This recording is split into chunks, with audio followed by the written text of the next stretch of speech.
really can't be serious. Legislation buried for the cost of billion-dollar backroom deals that profit from our loss. What good is tomorrow if born to die in waste? Is trust just an illusion? Is a promise a mistake? And as sure as the sun shines, as sure as the grass grows and the rivers flow, I'll be there beside you, pulsing through your veins. You'll feel my heart, you know. Time has come to recognize deceptions of the past, seek truth and stand together at last.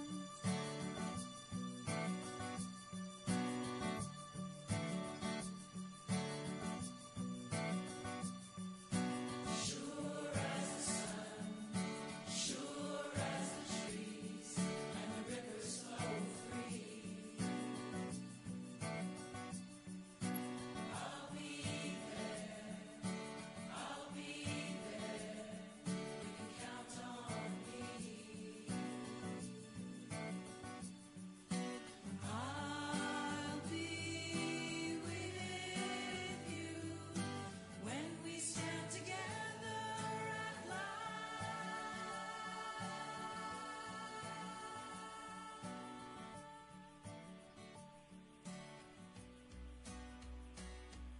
As sure as the sun shines, as sure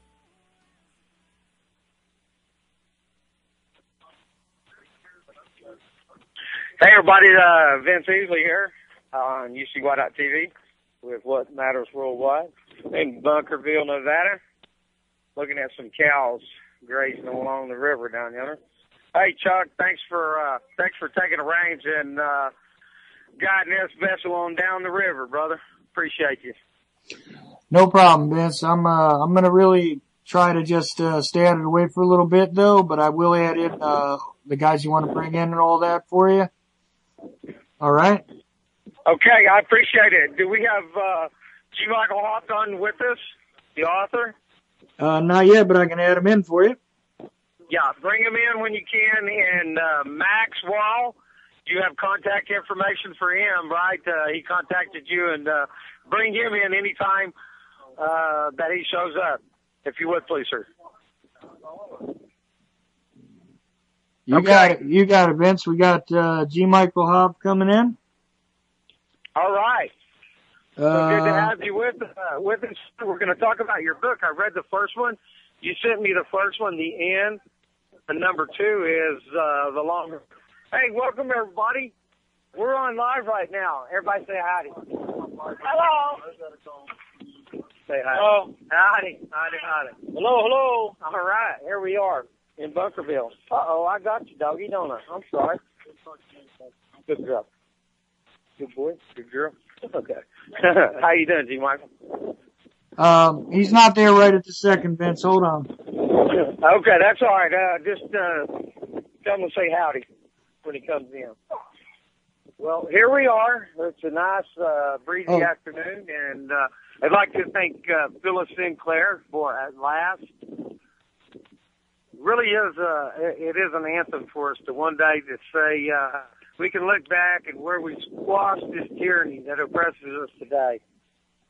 Kind of a sad world we live in when jackbooted thugs can come and hold your head to the ground. You know, I don't have all the answers, but I do got a lot of questions, okay? And I think we need to address some of it in this day and age. But anyways, we're waiting here for G. Michael to come on, and we're talking about the first book in the series of the New World Order series, The End. And it's a post-apocalyptic novel. It starts in October the 15th of 2066. And just so happens that's my 102nd birthday. I'll be 50 this year. Who'd ever thought I'd made it this long? But it starts out with his daughter, who was a little girl when it all happened. And what happened is there was an EMP nuclear weapon was detonated over the United States and knocked the grid down. We'll get more back into that. And in the meantime, while we're waiting on G. Michael Hoff to come on and discussing this book, let's come in and talk to some of the family here. And as well, what we're going to do is we're going to talk about some good things. Everybody's got bad things to say, right? So let's look at some of the good in life, and that's what we're going to talk about. How are you? This is a cowboy right here, ain't you? Hey, yes, I am. Be a cattleman, a cowboy, a rancher, all that rolls together, doesn't it? All that rolls in together, yeah. What's your name? My name's Ryan Bundy. Oh, so you're one of these Bundy bunches out here. People heard of us nowadays. I think so. So, let me just start out. This family goes back a long time here, right? That is 140, 50 years. Yep. We settled in this area in 1877. That's when this town was settled, and our family's been around this area for a long time. Yes. How old are you? I'm 41. Would you give us some recollection back when you was a kid? What's some of your earliest memories? Maybe stuff that stands out. Just make yourself look like the person that you are, where people can see you. Because I think there might be a lot of stories going around now. By sure, I've been out of contact. I took off yesterday and went over to Arizona, and I popped on the internet for about 5 minutes today. So I don't know what the stories are today, but I know the other day there was a lot of conflicting information. So we're not going to focus on anything current right now. We're going to set up a backdrop for what it is to be a Bundy and out here on the Virgin River. So think back when you was a kid, maybe squirrel hunting or bob calf in the winter. Yeah, it's been rare, but I mean, this is what comes to your mind. Well, like I said, I can tell you lots of stories. I had four brothers that were kind of my age. We had one older sister, and then there were actually 5 brothers all together here, and there's actually 14 in my family, but those brothers were the closest to my age, and so we hung out together and grew up together, and we did a lot of things together, and we lived. Sniper rifle, go up on that hill and see how that complex is. Yeah, I'm on the radio right now, though. Anyway, so we did a lot of things together. We had the irrigation ditch that run around past the house, and we swam in that irrigation ditch or the river, one of the two, about every day during the summer. We don't live in town, our ranch is outside of town, and so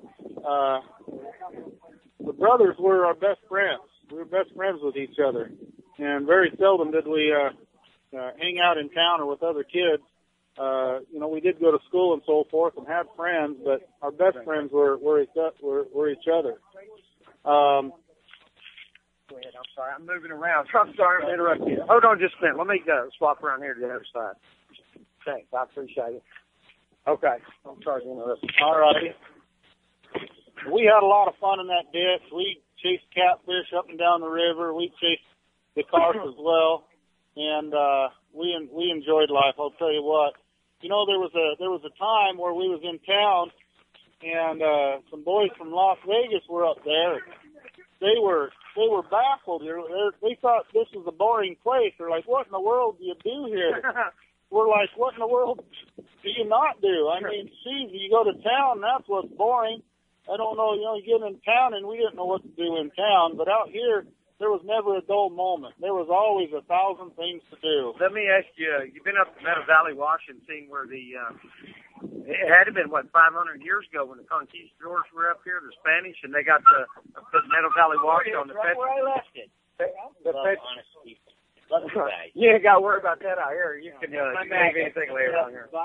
Yeah. I got some good people like, hey, we're on live radio right now, bro. Right. Say hi. Hi, America. How the heck are you? All right. I'm glad you're here. Yeah, I'm glad I'm here, too. I got to work. I was working. All right. I got to work. Wake up. Right. anyways, up the Meadow Valley, there's some petroglyphs up there, right? They got the conquistadors. They show them with the helmets on. Have you seen them? You're familiar? You know what? I haven't seen those. I've heard about that. I can tell you though. I've seen them. I've been there. I lived out here when I was a kid. Gotcha. I can tell you where there is some old Spanish conquistador stuff, and they have some mines down here, and the Spanish had a big grindstone, and they actually had caught some Indians and made the Indian slaves and had them turn that grindstone, grinding up the ore so they can get the gold out. So I know where that old grindstone is and where that operation was going on. And so that's a piece of old history that was around here. What time when you were a kid, you remember any like having to get up, go milk some cows or anything? Yeah, well, like I can tell you during the school year, yeah, and every year was a little different depending on what chores we had.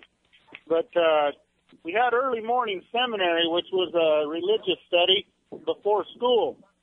Well, that seminary started at 6:10 in the morning. But if I wanted to go to seminary, I had to get up at 3 o'clock in the morning. I had about an hour's worth of chores to do. And then I had, an hour or so to get cleaned up and get my breakfast in me and get ready for the bus to come pick us up. And the bus would pick us up at 5 o'clock in the morning. And it's about an hour drive to, you know how the bus is. They stop 100 times. About a 10-minute drive if you didn't stop. Hey, we're on air right now. Sorry. But, hey, check it out. We're on live right now. This is going out on UCY.TV. And we're going to be asking for some participation here in just a little bit. Anybody would like to listen up? Telling stories of the old days right here and get some background information about what's going on. So everybody's welcome to take part here. Go ahead. I'm sorry to interrupt. All right. Anyway, if I wanted to go to the seminary study, I had to get up at 3 o'clock in the morning, do about an hour's worth of chores, get cleaned up, get ready, have my breakfast in me, and then about an hour worth of transport on the school bus to get there. And, I didn't make it every day. Sometimes I slept in till 4. And so, yeah, I was sure lazy. But, every year was a little different. But, yeah, I always had a cow to milk, always had some calves to feed, always had plenty of chores to do. There were times when the farming didn't get done as quite on time. And, farming is, you got to get it done at the right time of the year. And I know there was a time where we were a little behind, and Dad says, well, you can't go to school until you get get this field planted and watered, get it all ready. And, well, it took us about 3 days to get the field planted and ready. And, we just flat out didn't go to school. We went to work, got on the tractors, went to work. School had to wonder where we were, and, hey, school had to wait. But we got our field planted, got the water on it, and got it where the green would start coming up, and went back to school. But that happened occasionally. Did the same thing on roundups occasionally. Luckily we had an agriculture instructor there at the school.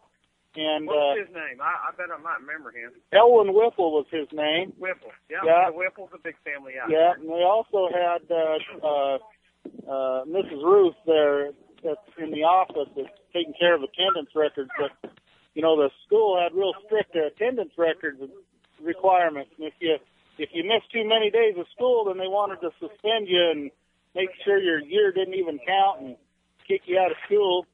And but between these two people, our ag leader, he would sign it off as an excused absence, about the same as like a school activity. Same thing as a football team going out of missing a day of school, traveling to go to a football team. He would say our agriculture adventures were excused absence part of the ag department there in the school, and so that saved us from being suspended pretty much all the time. We missed a lot of days of school, but you know what? We still did our learning. I still got good grades and where'd you go to school? Yeah, in Mesquite, right here in Mesquite. So there was a bit of a rivalry between Mesquite and Overton, wasn't there, in football? Yeah, I fought Warner out here in 8th grade. Moapa Valley and Virgin Valley. Yeah, we were the best of friends and the worst of rivals. You know, the folks down there, they're akin to us because the valley's awful similar.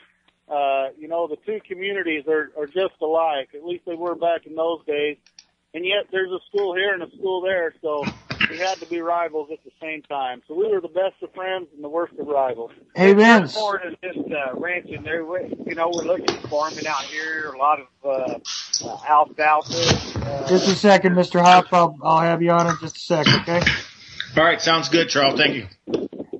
All right. We'll stand by here in just a minute, and we'll bring D. Michael in. But so, anyways, there's agriculture here. There's been sustainability for a long time, or the system wouldn't have worked the way it has worked all this time. Would that be, you know, I guess summing it up pretty good? Yeah. Yeah, you know what? There were a lot of farms in Mesquite. You know, there used to be about 6 or 7 dairies, and they're all gone now. All the dairies are gone. What about the one over in Hidden Valley? Is it still here? No, it's not even Really? operational It's anymore. gone? I didn't even know that. So what's happened to the farm ground there? Well, you know, not a lot. A lot of this farm ground's gone dormant. So it's just deserty. Well, Las Vegas Water Authority or whatever, you know, Southern Nevada Water Authority, they've leased and taken a lot of this water out of this country and dried up this farm ground, and to me it's real sad and real shame. But Well, you know, we've seen that throughout history. Way back when L.A. was, what's his name? The guy, I can't remember. Anyways, he brought water in, Whitaker or something like that. Anyways, he was responsible for, like, what L.A. became because he brought this water in from Apple Valley. So, you know, this has been my suspicion is really there's multi-factors in consideration that somehow I think water has something to do with it. And getting the people off the land. Now, I just found out that Hidden Valley, I mean, when I was going to school in Overton in 8th grade, you know, we'd go through the reservation from Moapa and come back out through Hidden Valley and back to through Logadale and on into school. And you know, you've seen a lot of alfalfa and other farming and so forth, and you know, some camels here. And I remember old Clyde over there. Yeah, I remember Clyde. Arrowhead, yeah. And I worked later on as a teenager over in Glendale for Charlie Hester, or what's his name, Charlie? Hester, ain't it? No, it ain't Hester. Anybody remember him? It's pretty close to that. Charlie is his name anyway. So, you know, this is we're talking back in the 80s when I was here, 79. The world ain't the same as it used to be, and there's those that are trying to control it and use this for their own profits and some backroom deals and some shady characters involved. And you know, out here, this is real people, and anybody that knows me will know that I'm, you know, less than the average guy. I ain't nobody famous or special or nothing like that. I'm just out here, and I think it's important that we get an understanding of what it is that's going on about us in this world. And I'm proud and honored to be here and have everybody have a voice. And we'll be talking to some folks here. Right now we got D. Michael Hoff coming up. He's author of a book series, apocalyptic, post-apocalyptic novel. In book 1 of the New World Series, it's called The End. And it starts out October the 15th, 2066, which happens to be my 102nd birthday. So when that day comes, I'm going to ask D. Michael for another autographed copy of this book. Now, I'm going to give this one out here in a little bit. My producer is probably in the ER right now. We had a couple of more books to give out on air. I think D. Michael's going to offer some ebook or something to like out there. And everybody listening in chat, you know what? Jax, Joe, everybody else, I should have already called you, but I've been running like a chicken with my head cut off. So I just got back like an hour or two ago. But hey, Mr. House, welcome. What Matters Worldwide on UCY TV. How are you this evening? Good, Vincent. How are you doing out there? Wonderful. A little wind blown, but I think pretty good. Good. Can you hear me fine? Hear you great. How about on my end? Oh no, you sound great. I've been listening to you while we've been waiting to getting the connection. So first, before I say anything, I want to thank you for being out there, kind of on the ground, kind of getting the ground truth of what's happening there. Yeah, I appreciate it. He said that glad that I'm out here, and I'm proud to be out here. Like I said, I'm honored to be here, and the mainstream media has not been putting this for really the rest of the country to have a fair look. And what has been put out there has been slanted and biased. So we're here on the ground, and I've been here. I've been in here and gone back and forth since last Friday. I got here and didn't go to sleep for all that day and night, and the next day. And I'm going to tell you what, I was down there. It was an honor. It was scary. We didn't know what was going to happen. Everybody stood bravely by, and I thank God that nobody was hurt. Everybody had good sense, and we got to stand in the face of tyranny, and I think that's what we're doing here today. We need people to have their feet on the ground right here, to stand with testimony as witness, and that we not allow jackbooted tyranny to overrun us in this world. So, listen, if you can, I would invite you to come here in person. If you can't, so just support the effort here in any way you can. And do you have the website where the Bundy family? Yeah, well, there's a blog spot. It's called Bundy Ranch at blogspot.com, and that's a good place to go to learn about what's going on here. And the other thing you can do is text Bundy, the word Bundy, B-U-N-D-Y, to 58885, and you can be clued in on updates and so forth automatically once you text into that. Okay, appreciate it. Now, we'll probably have to, Chuck, you're listening, when this phone goes dead, maybe that we'll have to call back in, so I'm going to try to keep an eye on this. Anyways, I'm going to go back to G. Michael, and we're going to talk about his book, The End. So the beginning starts with the end. I'd like to ask you, as far as becoming a novelist, is this your first writing? What brought you here? And I'm going to ask you some more questions about how you actually went about writing this book. Right now, I'd like to offer anybody listening now on YouTube, I'd like to remind you that UCY.TV broadcasts 24/7. We syndicate some other broadcasters from some other networks that mostly were original with over 30 hosts. We've reached over 80 countries around the world right now. So we have a very small voice. I mean, when you consider some of these big names out there, but you know what? We have the most honest voice. So I invite you to explore more with some of our other broadcasters here on UCY.TV, and you can use your search engine to get there. So I'm going to come back to G. Michael and ask you, what brought you to write this book? That's a great question. I wrote it because one thing. I've always had a fascination for the post-apocalyptic kind of dystopian genre. I've always been interested whenever any writer, whether it's a television show or a movie or even a book, writes, whatever their vision is on how things will end. Because here's the reality. Everything in this universe, everything in this world has a beginning, kind of a lifespan, and then an end. And so will our republic, unfortunately, come to an end one day. We just don't know how that will be. And my vision of it was with the use of a super EMP weapon is kind of the catalyst, but then essentially what happens is the people take the country down.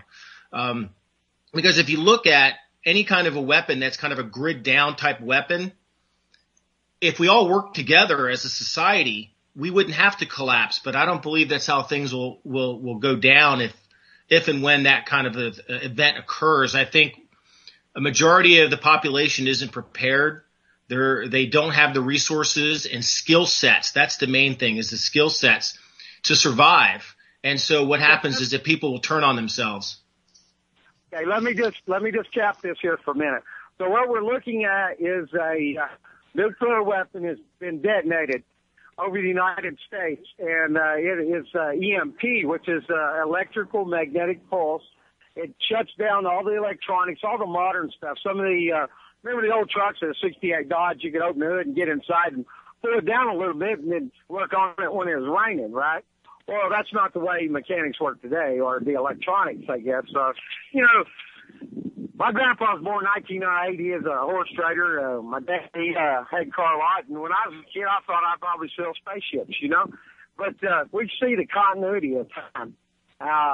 So anyways, we come about, we're suddenly under attack, and the grid goes down. And it opens, like I said, October the 15th of 2066. That's your daughter's birthday and mine we share together, so that was pretty neat. We see the breakdown of chaos, okay? We've got main characters. We've got a brother and a couple of brothers. His what's his name is Jordan, right? The main character. Yeah. Jordan, yeah, thank you. So we follow the family. His brother's over in the Mideast, Afghanistan or Pakistan, I forget which. But anyway, he's involved in the conflict that so many people believe is the protections of our rights and liberties here at home. While we have our soldiers overseas doing that, we have our federal agents here oppressing our fellow Americans. Well, anyway. you know what's interesting? The reason I've seen a lot of different apocalyptic kind of visions that people have, and I've never, the reason I wrote it the way that I did, it's, so for those people that are listening, as you're reading the book, it's kind of a day by day account. As you're taken to the actual event that, I take you out in the future to kind of give you a glimpse of how things turn out. Then I take you back to kind of where it actually begins, which is 50 some years before the event that when you open the book in 2066. And so here you are as the reader, the event occurs, and then you're kind of going in a day by day event as you're slowly watching society rip itself apart. The reason I added the character of Sebastian Van Zandt, which is the main protagonist, Gordon Van Zandt's brother, as a Marine overseas, because I've always been fascinated. We have a military that's forwardly deployed, and it's been that way since World War II, or the end of World War II. And what happens to these men? What happens to these men and women that are overseas when all of a sudden the true home front is under siege, is under attack? Their own families are actually truly threatened. I mean, because that's what we're told. We're told that we're to go overseas, we're to be forwardly deployed, we're to engage in combat operations overseas against enemies, and then all of a sudden the home front is under attack, and your loved ones are threatened. What do you do? Being that I served in the Marine Corps for 6 years, and I'm a combat veteran myself, I have this own belief of how I think certain Marines would react to it. I don't think there would be a blanket reaction that everyone would say, just salute and say, absolutely, I'm going to go do what the new commander in chief says I need to do. I think you would start to have a fracturing of the military unit in itself as loyalties start to clash. So that's why I had that character overseas, because no one whatever happens to these people in an apocalyptic movie. If you watch The Walking Dead or you watch any of these movies, what happens to those people? They're stuck overseas. Do they come home? What do they do? So that's why I had that character in there. So, the brothers, one's overseas. He's stuck over there when it all goes down. And, if I can give a little, spoiler, I guess. So, they're coming back, and there is a question about, has the country, being able to function as it has been, is it still valid and legitimate? And there's a decision made by the,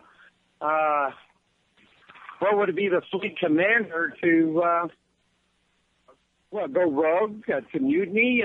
There's a decision not to, that basically we've got to do some things different. So Do you want to give a spoiler on that or no? Yeah, I don't mind sharing because it has been somewhat controversial. And what's fascinating is I've gotten, some negative reviews from people, but the negative reviews I get from people, some are former military, but the majority of people that get upset when I have this Marine Corps unit mutiny, and it's not all of them. There's just a certain percentage of them that do that. People get very, very upset about it. And most of them aren't military types. They have this vision. They have this thought of what the military is. And the reality is that the military is nothing but a collection of Americans. They have different belief systems. They have different thoughts. They look at the world in their own unique way as an individual. Yeah, they've come together collectively to defend the republic, but all of a sudden once they're, because to defend the country, they're not there to defend the government. And that's the difference. When I was in the Marine Corps, it was very clear amongst all the Marines I hung out with. There's country and then there's government. And they're one and they're not one and the same. Sometimes they can be, sometimes they can't be. But country represents our families, represents our beliefs and our founding beliefs and where we come from. And so there's a collection of Marines that mutiny to come back instead of following orders to go do something else. Right. Hey, let me see if I can say what you just said. Hey, we're going out live right now, and I'm glad everybody is here listening and taking a part of what's going on. So, the author, G. Michael Hoff, he was saying that there's a difference where those that have sworn to uphold the Constitution, it's not to uphold the government. It's to uphold the principle of the right to life, liberty, and to retain what you work and keep, to keep that, right? So this is the issue today right now. Is it the government? It's these people that have taken control. It is obvious that people have control and reign of the government, and they're working it for profit with all their cronies. So that's what we're looking at here today. Okay, so go ahead, D. Michael. No, I would just add, so the story is following, the end follows, Are you there? And that's what Hob sounds like. Yeah, come on in. Tell us who you are right now. And come on up. My wife and I came up, and we brought 5 bales of hay for you and 30 cases of water. Good, because I am hungry and thirsty. Hey. We got our own food for us. But, okay. Well, I pay for the horses. Or I can make a bed out of it. I'm sure you guys got some people that are helping you out. You got to feed your horses. Tell us who you are and who you represent if you'd like, or stay anonymous. I'm just Patrick Mann, and we're business owners there in Vegas. Saw what you're doing. This is family right here. Yep. How you doing? Good. Yep. Saw you on TV. So, where the family is, you know what? Follow that yellow truck towards where you need to go. It's about 2 miles down there. And so, water could be off out here over there. We can water both up here and off up here. I'll run up there. Hey, you know what? Thank you for listening here. Let me turn this over to G. Michael, and I will call back in and you back up on another line. Let me go dead on this end so I can save this battery, and I'll go plug this in and I'll call back in. So, G. Michael, would you carry the show for me for here just for a little bit? Absolutely, sure. Okay, so I'm hanging up now, and I'll call back. I'm going to go plug this phone in, and I'll join back in by phone. All right, I got you, Vince. Thanks, Chuck. No problem. So, Mr. Hupp, I know it's a little chaotic with all that noise and everything, but where were you going with the story and the way that you developed it? Oh, so essentially what I've done, and when he was asking his initial questions about how I developed the story and why I did it, I wanted to create an apocalyptic vision of what could possibly happen, but I wanted to have a multitude of point of view characters. So you're instead of just having, and I find this so often, and there's some really great apocalyptic fiction out there, but I found before I wrote my books is always about one guy and he's going from point A to point B, and it's just kind of dealing with all the nefarious people on the road and road bandits and people that needed help and et cetera, et cetera. What I wanted to do is in my series is I've created more of a global view of essentially that the reader then has an understanding that if you have this kind of an event that occurs, you're looking at it through several different point of view characters' eyes. You're looking at the first character is named Gordon Van Zant. He and his family live in a major city. And they're kind of, what are they doing to kind of survive this situation? Then his brother is overseas. He's a Marine. He's in Afghanistan. What's exactly happening to those men over there? How are they reacting to it? What are they doing? I then have, also, and then I also bring in the colonel. So you're understanding kind of, so the commanding officer of Sebastian, which is the brother of the protagonist, the Marine overseas. You're getting kind of the reader gets an idea of his thinking and why he's doing what they're doing and what's happening kind of in the command element structure. And then the last point of view character in the book is the Speaker of the House who eventually ascends to presidency. So you're getting an idea what's happening in the halls of what's left of government, because government has collapsed, because in the book there's also a nuclear strike actually on DC. So essentially cutting off the head of the snake, so to speak.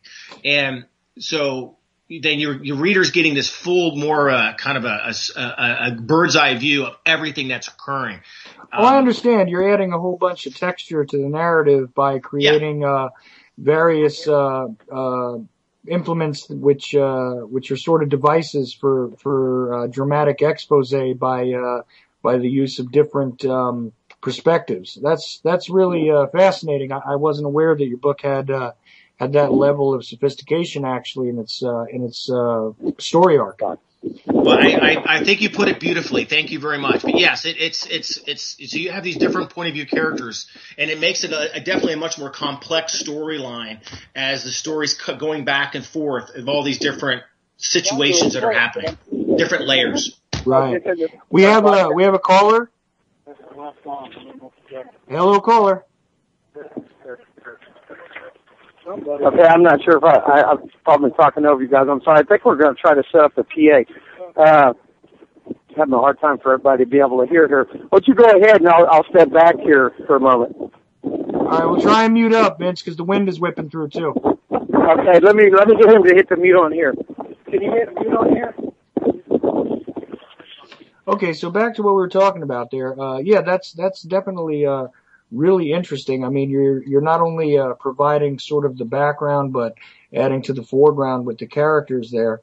Did you introduce a character in there to sort of represent the collapsed command structure or the collapsed sort of system also? When you're referring to the collapsed system, you mean the federal government collapse or the governmental entity? Right, the governmental entity. Did you give a perspective to that as well? Yeah, that's the Speaker of the House who essentially ascends to the presidency, and then he goes into a bunker situation, which I believe the government would do because governmental continuity is paramount above all. Right, the COG sort of story. Exactly, yeah. That we're all familiar with, where basically they create a shadow government which is meant to act in the stead of the existing structure and all that. And we actually get some dialogue or some internal sort of stuff from that perspective, or is that character? Oh yeah, no, it's a full quarter of the book is that perspective. So you're kind of getting an idea of how the government's thinking, how they're operating, what's their priorities, and what they're actually doing in the situation. And in a super EMP situation, if that ever were to occur, the event would be overwhelming to the system. So that's why even if you take out, say, the actual government, even if you take out the actual infrastructure that's the government in, say, Washington, D.C., even if you didn't, an event of that scale would be so large, it would be overwhelming that the system would collapse itself anyway, just from the weight of the situation. Well, go ahead. I'm sorry, the overwhelming sort of weight of that, I guess, did you go out of your way to impress upon people that, the lack of communication really entirely changes the ball game as far as, the function of these governmental entities as well as the individuals on the ground? Oh yeah, absolutely. Because with the collapse of the infrastructure, communication being a part of that, and if you look at the fact that if you have an EMP, one, it's detonated in kind of low Earth atmosphere, And that's where a lot of communication satellites are. So we actually would lose a lot of those as well. And I look at it, if you have an event like that, the bigger the government, the more ineffective it's kind of that way now in a lot of ways, but it becomes more pronounced when you have an event. They would become almost inept and they would collapse.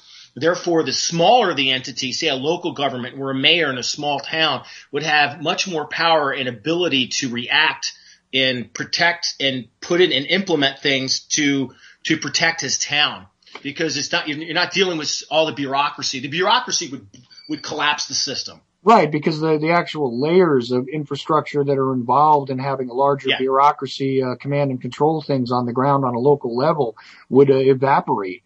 Under those conditions, because an EMP would completely disrupt. I mean, a well-placed EMP, a super EMP, like you're describing, that would, create a global effect, would certainly, disrupt all communications, electrical wires, everything would pretty much, collapse at once, which means that essentially that COG program, underground and all would, become irrelevant really, really quickly, huh? They do have forms of communication with themselves, but it is also part of their SOP that they would go to ground. Would they have communication with other bunker systems? Yeah, there's a strong possibility that they could. But the thing is they, I kind of use this phrase, whenever I discuss the books there. And knowing that the event would be so overwhelming and there's really not much that they could do, they would essentially bunker down and allow what I term the bloodletting occur. They will allow things to just fall apart because there's nothing they really can do about it. Well, it's all going to go to hell on the surface while they're sitting down there. Just exactly. Out. How many books are in your series, by the way? There currently are 2 out. They're bestsellers. The third, called Sanctuary, will be out May 27th. And there will be a total of 7 in the series, though. The 4th book is titled The Line of Departure. That'll be out sometime. That book is completed. It's in editing right now, and that'll be out in the fall of this year. Wow. I mean, you actually, you haven't written all these yet, I guess. But no, I have not. No, I've not yet started working on book 5 yet. But I'm currently published with Penguin Random House, and the books have seen great success. The first 2 books have been bestsellers, like I mentioned. I've seen great success with them, and I think the story is a very compelling and very dynamic and exciting story at the same time. Well, it seems to be complex enough that it could branch out even further beyond your 7 volumes that you're talking about here. Has anybody approached you about a gaming possibility or anything yet? Well, that's funny you mentioned. I am in a licensing agreement right now with the developers of the game Conflicted. Have you ever heard of that? I'm not super familiar with them, but I just figured that this entire sort of multi-layered concept would lend itself directly to the gaming writers, Yeah, no, Hey guys, so listen, Jessica must be stuck in the ER, and she has a book she's going to give away. Can we do it like this? Better email me at Vincent Easley 2, that's the number 2, Vincent Easley 2 at yahoo.com. And when I get back in civilization, I will civilization. That's kind of funny. Yeah, I'll get with her. So the first person that emails me when I get back with hashtag Stay Frosty. What does that mean, you Michael? Stay Frosty. Stay Frosty is just essentially, in a nutshell, means be prepared, be ready.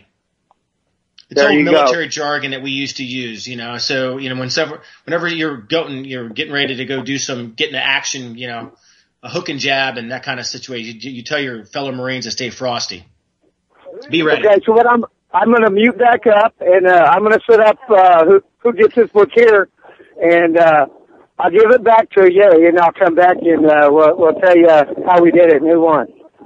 Very good. All right. Mute again.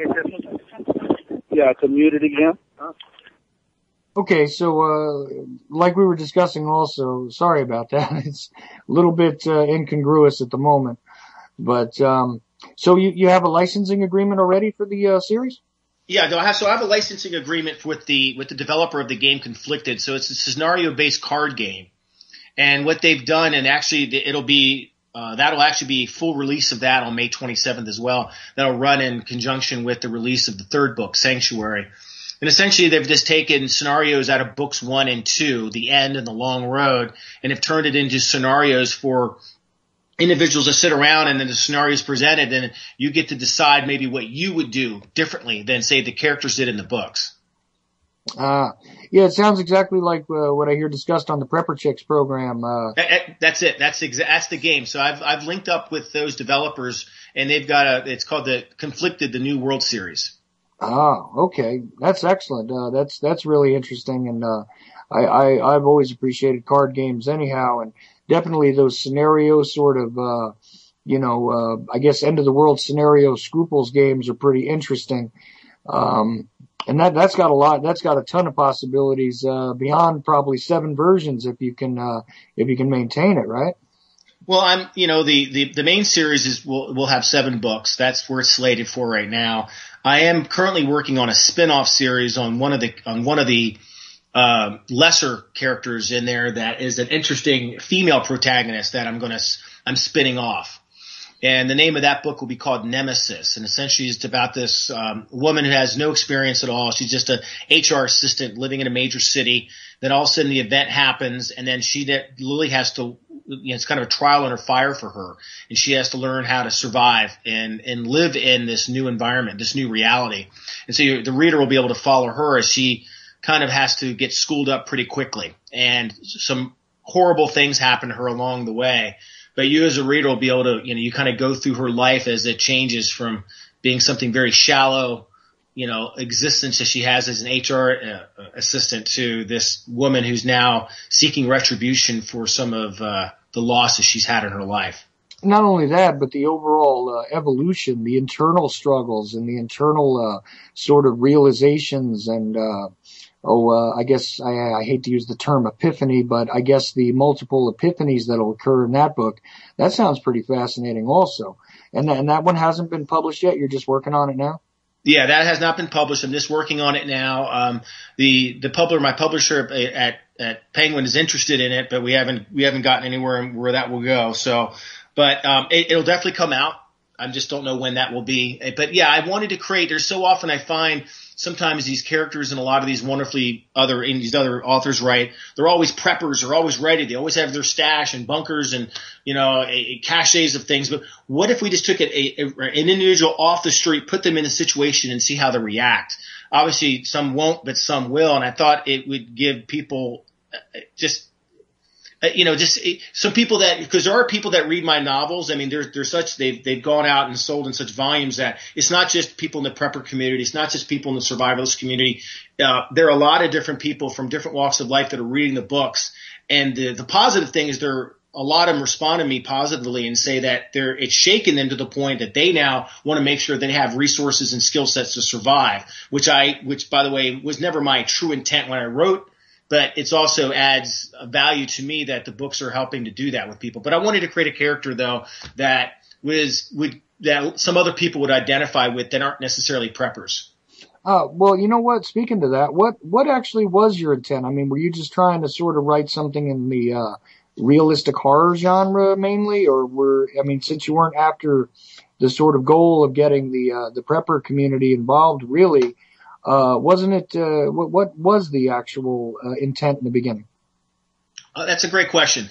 I read a part of William Forshine's book, 1 Second After, and I started reading it, and that kind of scared me. His book is really well written. Anyone hasn't read it, check him out. It's a great book. I put it down and I said, I've always wanted to write. I've always enjoyed the genre. And so then it's like, I'm going to tell my story, but I'm also going to use an EMP because one, it's writing about a realistic weapon. The weapon exists.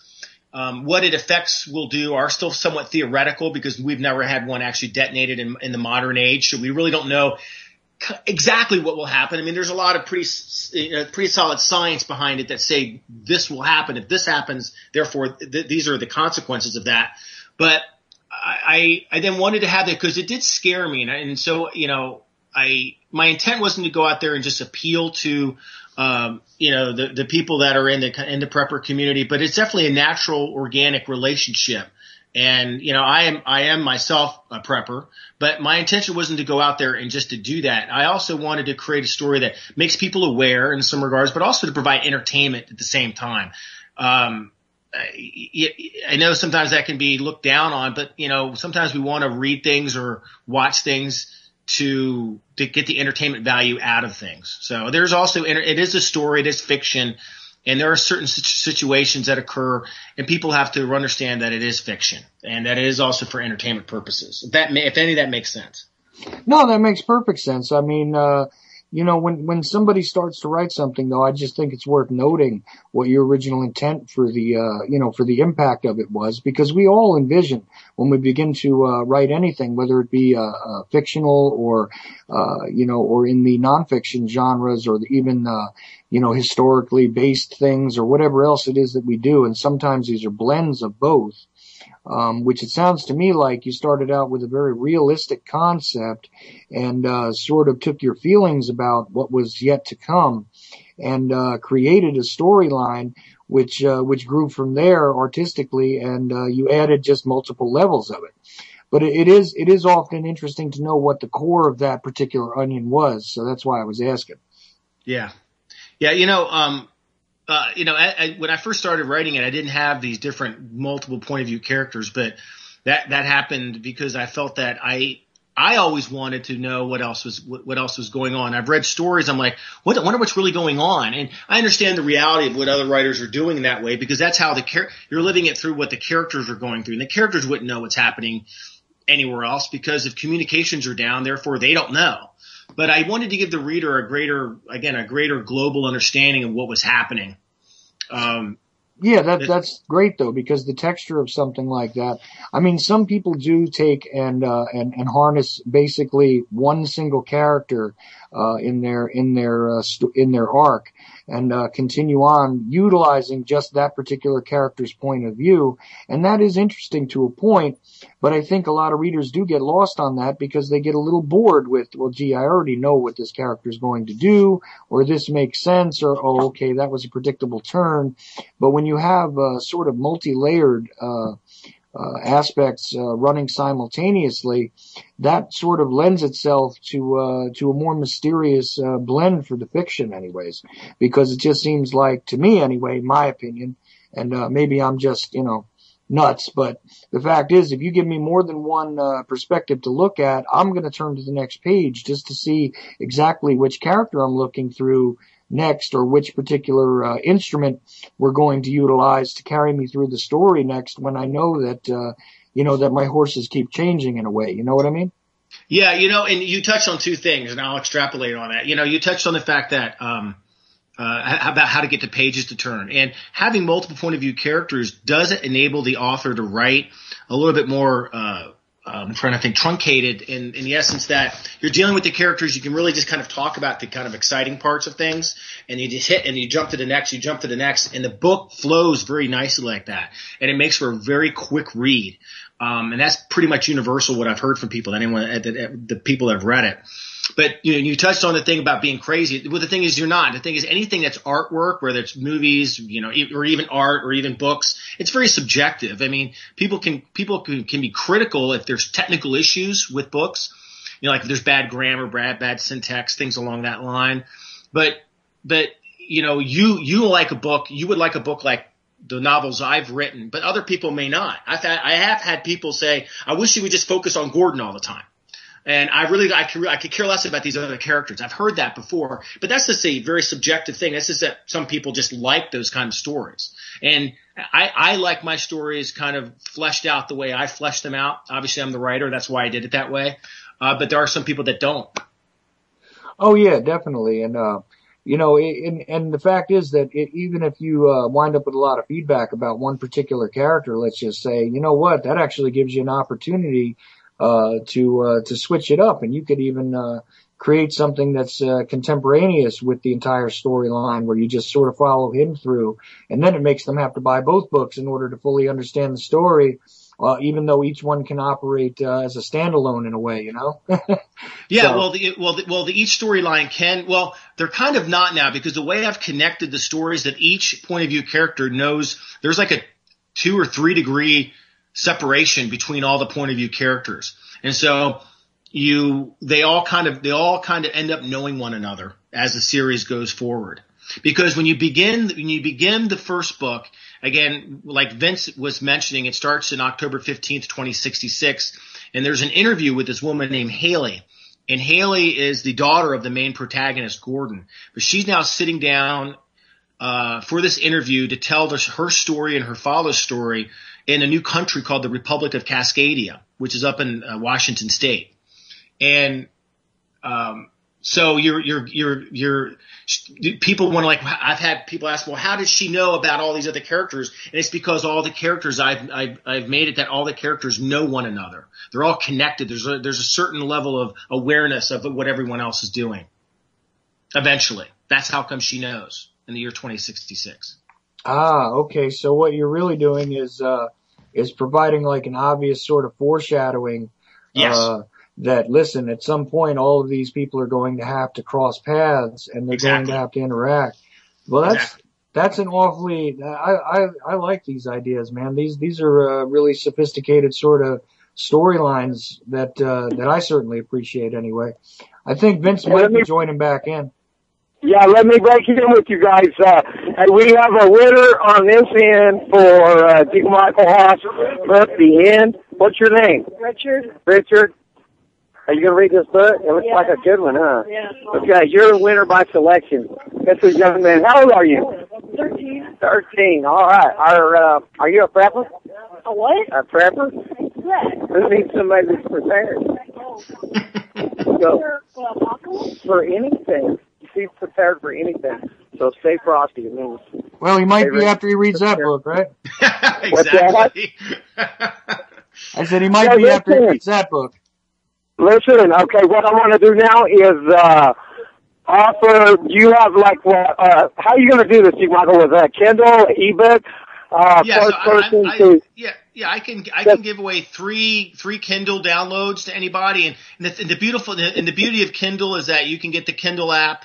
Even if you have an iPad, you don't need to be a member of Amazon or anything like that. But if you have like your computer or any kind of like tablet device, Kindle offers the Kindle app for free. And so I can give away 3 Kindle versions to anybody that's out there tonight. I'd love to.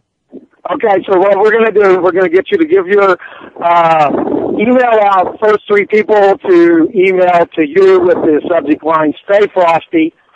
It's going to get that. And I'm going to hang up, and I'm going to have to reconnect because Mr. Bunny's going to need his phone. Looks like he's ready to mosey. And I appreciate everybody. My phone's plugged in somewhere, but I don't see the guy who took it to plug it in, so I may have to find another phone. It is windy as all get out here. Listen, I'll get back. Chuck, I appreciate it when Max calls in. Add him and Dallas Urban Farm. And if I don't get voted away, I'll be back here just a few. Okay. Alrighty. Thank you. I'll be back. Yep. Okay, so, yeah, I actually have a Kindle myself, and I can tell you that even if you're using a laptop or a desktop, you can actually go and download a version of Kindle software for free, and you can utilize that to read the book as well. Whether you have an account with Amazon, I don't know if you require the account to download the app, but it's not very hard to sign up, and it doesn't cost you anything. So that's pretty interesting right there. Yeah. So if anyone, like Vince said, like Vince mentioned, anyone emails me, my email address is Jeff GEOFF at gmichaelhopf HOPF.com. That's Jeff at gmichaelhopf.com. And in the subject line, put Stay Frosty. The first 3 will get a copy of a Kindle version of The End, which is the first book in the New World series. Okay. And that's like we're exploring right now. It's definitely a complex and well-textured piece of work. I'm just kind of picking the author's brain a little bit here. Unfortunately, I'm a little ignorant of the book. Sorry about that. But either way. Well, Charles, I'll get your address and I'll send you a copy as well tonight. All right. Well, I always give out my email address on here. So, it doesn't matter to me if you want to take it down. That's fine. If not, I'll just send you a message in Skype afterwards, either way. But getting back to the way the story is written, what are the differences though as you've gone along? Like, say from the beginning, I mean, you started out, with this really big piece of preemptive sort of, storyline where you have this interview, I guess, which is in the aftermath of some of the things that occur. And then, later on, as you learn through the series, there's a reason for it. How is it that you started off the second book? Well, each book that with each book, you start in the year 2066 and then you end in the year 2066 because again, it's an interview that's going on. And each book can be their own story in and of themselves. The story is essentially completed, for the reader. I don't leave you on any kind of massive cliffhanger that has to be answered in the next book. I mean, the story kind of ends. If you wanted to stop reading, you can, but if you wanted to follow on with these adventures, these things that are happening to these people, these characters, you can with each book, but each book again can be a standalone novel. And so then in the next book, in The Long Road as well as in Sanctuary, again, you open the book into a prologue and you're starting again in an interview process with Haley again, and then it ends again with Haley. And again, she's the one telling the story. So you can imagine this older woman now sitting in the chair. She's being interviewed by a gentleman from the Cascadian Times, and then she gets to a point in the interview, and then I take you to whatever that time she's talking about, and then you as the reader follow along in kind of the more contemporary time period. And then once that story is completed, you go back to that room again in 2066 as she wraps up the end of that interview for that day. Okay. So the chronology of the events that unfolds, they're really in the form of like a flashback of sorts, and the device is the interview that's being conducted again in the year 2066, which would be post the events that actually are explored in the exactly. book. Yeah. Oh, okay. And you're not going through, and sometimes using a flashback you have to write that just right, or it can be very confusing. And so what I do, I just start the prologue that way, and then the entire book, the entire novel is actually written as with these characters going through these events. And then at the epilogue is the ending of the book. So you're not jumping back and forth between 2066 and the past. You're not doing that throughout the book. You just start there. She kind of sets up She's just framing the story in the classic sense of a narrator. That's the best way to put it. She's setting the parameters, framing it for what you can expect is going to occur, and then you're taken there, and then you kind of go through it.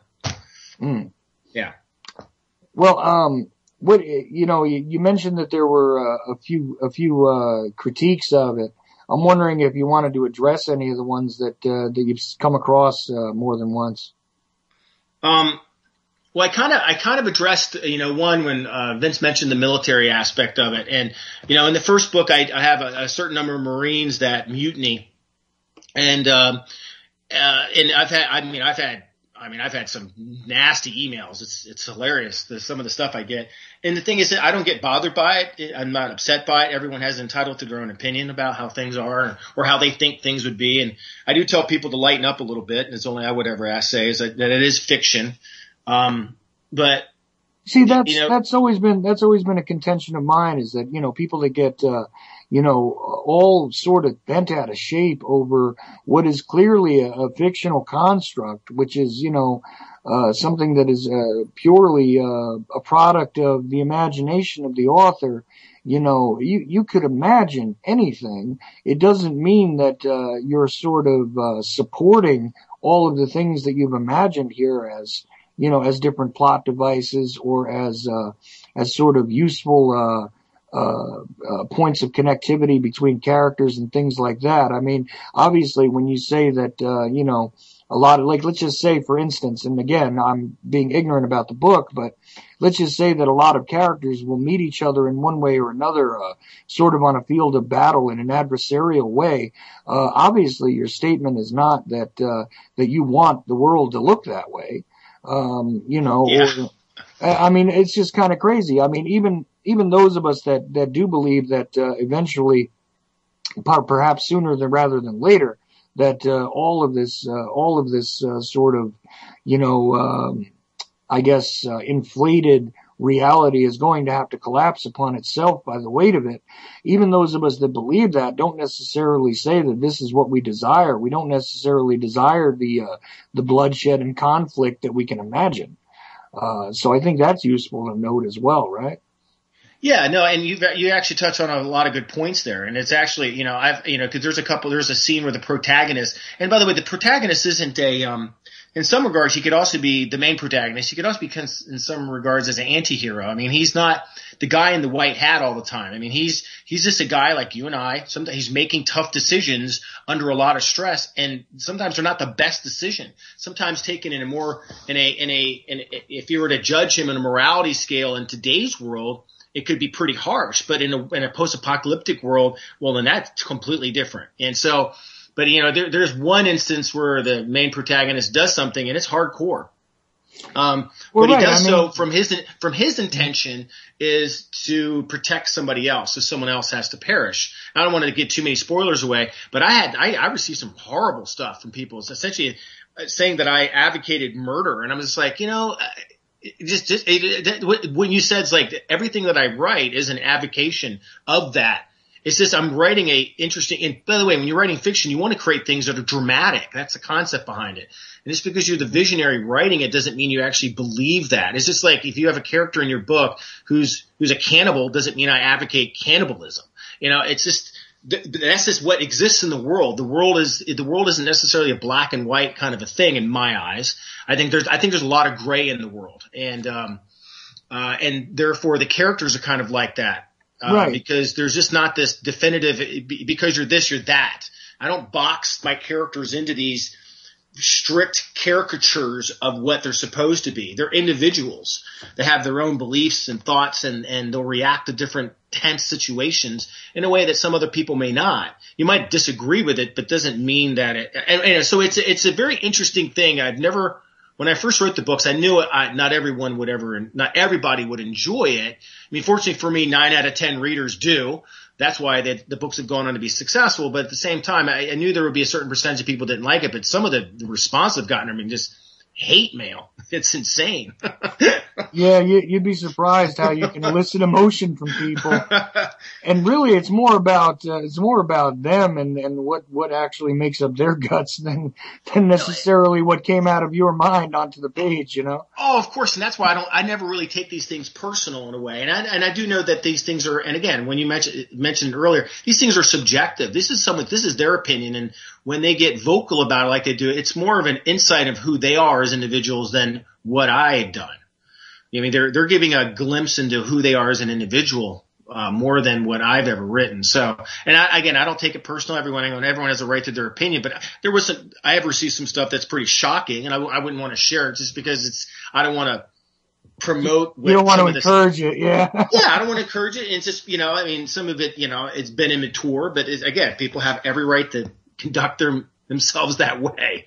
Yeah, but sometimes, I mean, be honest, sometimes it's like, me dost think thou dost protest too much, Yeah, it's so, the military thing was always something that I got some pushback from. But then I've always asked that question, like, what would the military do? Would the military fall in the lockstep? If you knew we've lived in a world where we have a military that's forwardly deployed all the time. And the reason that we can have that, and the reason that they function effectively overseas, is because they know that the home front is supposed to be safe and secure. Right. But what happens when the home front's not anymore? That mission overseas somehow disappears. It just doesn't have the same importance as it did. And I took the fact that this colonel mutinies, and I go back into history and I looked at what some Confederate soldiers did in the American Civil War, as well as what some Revolutionary soldiers did, even in Washington's army, when they found out that their own homestead was under attack. They up and left. They would get up and leave. There were whole units in the American Civil War. Once they found out that Sherman was burning his way through the South, they got up and left the battlefield in Virginia and went home. Well, it's because there you go. Once the priorities change, because once the conditions of the world change, it certainly changes the world conditions. Exactly. Yeah. We have an unknown caller that I just added in. Caller, you wanna talk to us? Yeah, thanks for having me on. It's a very interesting guest you have, and I wasn't real. I haven't read any of his work yet, but what piqued my interest was just I didn't realize that he'd introduced a military mutiny scenario into it, and that means I've got to read it because I've read about those things my whole life, mutinies, revolutions, and so forth. And I was going to ask your guest about the Combat Arms Survey that was distributed by the U.S. military back in '94 that actually and I believe it was issued to Marines as well as other armed forces, where they explicitly ask. There's a reference in it. Let's see, to the United Nations, the firing on American civilians. Are you familiar with what I'm referring to? This Combat Arms Survey that the Pentagon actually ran and collected stats on. And do you know if they actually reported the results from that? Well, thanks for the question. I was actually in the service from 89 to 95. That's when I was in the Marine Corps. And I don't recall ever getting that. I've heard about it, by the way. I've heard about what you're referencing. But I was in combat arms. I was an anti-tank gunner and then a heavy machine gunner in the Marine Corps. But I don't recall ever filling out a survey or ever being asked that. I do know that, when we're in barracks, when Marines and soldiers and airmen and sailors are in their barracks and they're talking amongst themselves, I can tell you that if the government has nefarious plans in mind, they're not going to get every person lock stock to go behind what their plans are. I think that. Yeah, but how would anybody recognize that? Let me read directly from the survey, the questionnaire. Quote, consider the following statement. And I agree. By the way, this was obviously not distributed to everyone. You know how statistical sampling works. They probably maybe did it anywhere sampled maybe between 1 and 5,000 per branch. But anyway, I'll read literally from the survey. Quote, consider the following statement. I would fire on U.S. citizens who refuse or resist confiscation of firearms banned by the U.S. government, unquote. So that's just this is not some urban myth, you understand, or that, I haven't been out to Snopes. I think Snopes confirms this as well. This is actually an ongoing daily consideration, this notion of COG, continuity of governance and so forth. This has always been their game. Whether they run it during periods of so-called normalcy, which is really just low-intensity conflict, or whether they whip it up to full-scale managed chaos, conflict management, that's obviously a question of how tightly they can calibrate these things. Well, yeah, Caller, you're bringing up a very important issue there, right there, by discussing the calibration of conflict and the understanding of the reaction and trying to create sort of test groups, which I'm echoing back from you a little bit right now. Yeah, I'm looking at, I'm sorry, let me turn my volume down a little bit. I've got it turned down, but let me turn it down even more. It's just me. I think I'm a little loud on your end. Sorry. But what happens here, though, in a lot of cases, and I know that there's a big alarm about a lot of this stuff, but let me assure you that throughout the military services, this is constantly being done. There are samples of all sorts where they are testing scenarios and constantly testing the psychological makeup of troops and groups of troops, believe me, every which way you can look. So I realize that survey is kind of alarming. I'm sure I'm sure your guests will back me up on this. What serviceman, officer, enlisted man, whatever grade, would be foolish enough to knowingly, in other words, he's not going to reveal what he's really thinking, just like anybody who's worked for any large corporation. That's where my experience comes from. Corporate bureaucracies, a little different than the military, obviously, but you answer the survey with what you think the boss wants to hear. Well, right. And they might, that's why they utilize multidimensional sort of observations there, right, where they sit there and they watch how long it takes somebody to answer that question as opposed to their answer on the questionnaire. There's all sorts of ways that this stuff is conducted, and believe me, just having that document is not an accurate representation of what they were after there. They may have been very well watching every single person that was doing that, checking their body language, which is rather revealing. And there's all sorts of ways to do this kind of sort of psychological litmus testing that goes on throughout the military services. I don't know if if Mr. Hop here wants to comment on it, but go right ahead, Michael, if you want. Yeah. And, I think that you're right in the regards that the government is always seeing what they can use their military for. There's no doubt about that. And by the way, we would have these conversations in our barracks about this kind of stuff. And that's why, I have the Marines do what they do in the books, because I think there's a lot in the civilian population that thinks that the military it's a bunch of robots that are emotionless individuals that will do exactly what the government tells them to do all the time. And that's just this is my experience of being in the Marine Corps. Is just not the case. There sometimes is dissension. I remember when I was in the Persian Gulf War, we had a staff sergeant that was just a total, incompetent individual. And there was talk amongst us about what we were going to do with them once we crossed the LOD. So there is, and it is kept quiet sometimes, but at other times Marines that I've known have become vocal about stuff.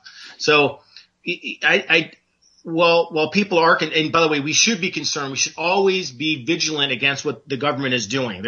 We absolutely need to do that. And it's great that we have these things that are out there so we can always keep an eye out. But I feel if they were going to try to do something, they're going to have a tough time about it, because they're not going to be able to get everybody to go lock stock. They're not going to be able to get everyone to follow the orders. And right. So that's why things will, I think the military could essentially disintegrate if you had a civil war. It's definitely a possibility. I've also added in an 856 call. Caller, you want to say something to our guest? Well, hey, this is Vince. Oh, is that me you're talking to? Yeah. Vince, you're cracking me up. I love it. Somebody went to plug my phone in, and I don't know where it is or who they are, so I hope my phone comes back. I'm sure it will.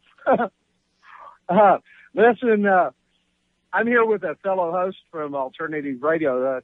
Tell me who you are and who you're with, bro. Yeah, this is Tom from RBN, President of the Republic, 30 up the Sam Truth Radio broadcast. All right. So we're up in your base station now, right? Yeah. Pretty cool. I came here from Jersey, hopped on the train. Can't quite hear him, Vince.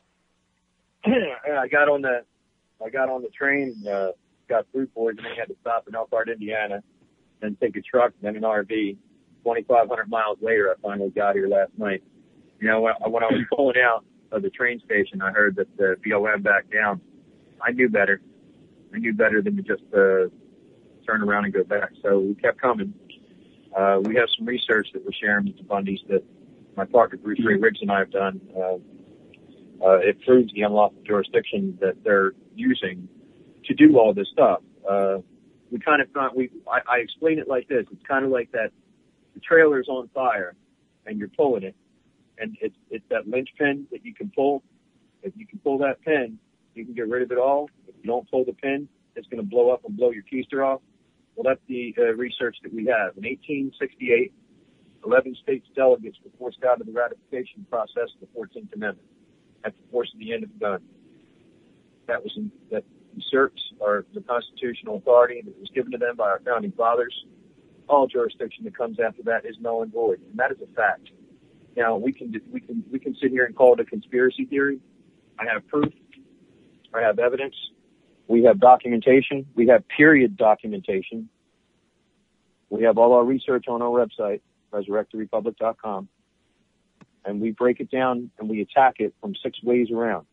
It was not about slavery. We can prove that's a lie. All men are created equal in the eyes of God. All men and women are created equal in the eyes of God. I think we've all gotten past that negative time in all of our lives that people were held captive in slavery and captivity. It's over with. It is a moot point for us to look back at this. This is the linchpin of the moment. It empowers the following jurisdictions: Roe v. Wade, gun control, Obamacare, FBI jurisdiction, ATF, DEA, BLM. All of it is 14th Amendment citizenship jurisdiction, subject to the jurisdiction thereof. President Johnson said, when this was tried to be forced into law, that this made the law itself unlawful and created a de facto government. And he, in fact, gave 2 veto addresses. But there's a presidential proclamation that props this amendment up. This presidential proclamation that props this 14th Amendment up was not signed by the president. It was signed by Secretary of State William Seward, who, by the way, you guys should also know, the night Lincoln was capped, there was an assassination attempt on Seward. So, somehow, some way, I don't know about the plot and I don't care, that presidential proclamation had to be signed by the president. Otherwise, it's just a presidential directive. Presidential directive does not make an amendment guarantee. Period. It's not a ratification. It's no lawful way to ratify an amendment. So you force 11 state delegates out. Now, some people said that these were the unlawful governments of the South. However, I have the New Jersey Senate record from 1868. And they stood up and they declared the situation in New Jersey on the floor. And all states, I have all of these states, one after the other after the other. We documented everything. We have the links to everything. We have documents online.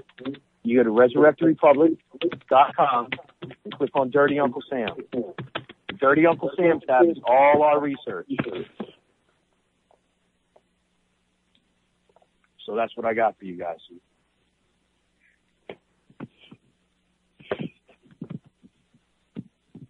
Okay, I think I'm back in here now. I can get this thing close to my ear. Okay, you guys hear me then?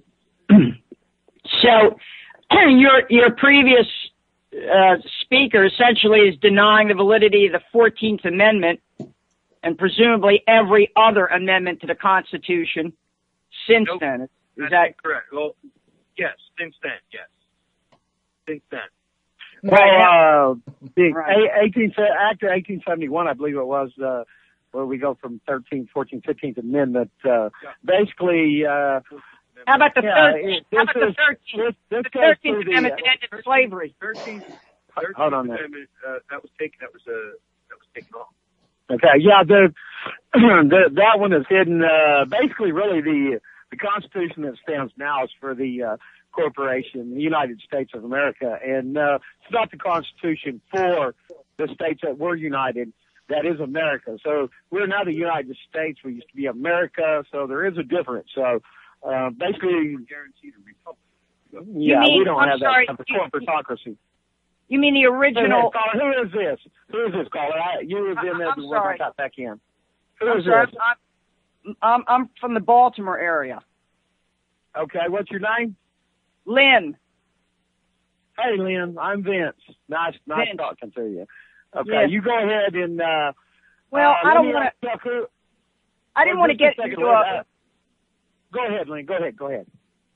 I guess I didn't want to get into a debate about the historical origins of the war between the states, the Civil War.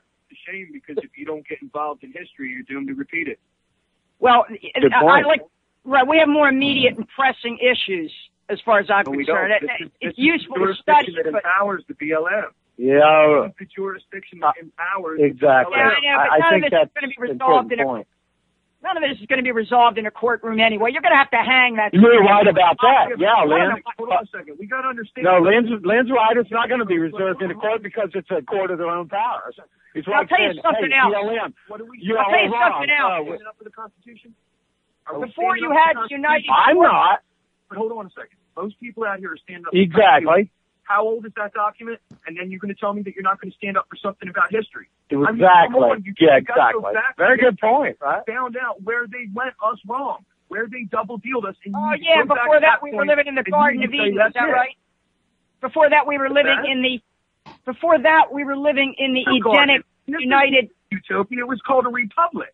It was called the United Slaves. It was called the United Slave States of America. That's what it was called in the eyes of the rest of the world. Well, when it was turned into a corporation. Yeah.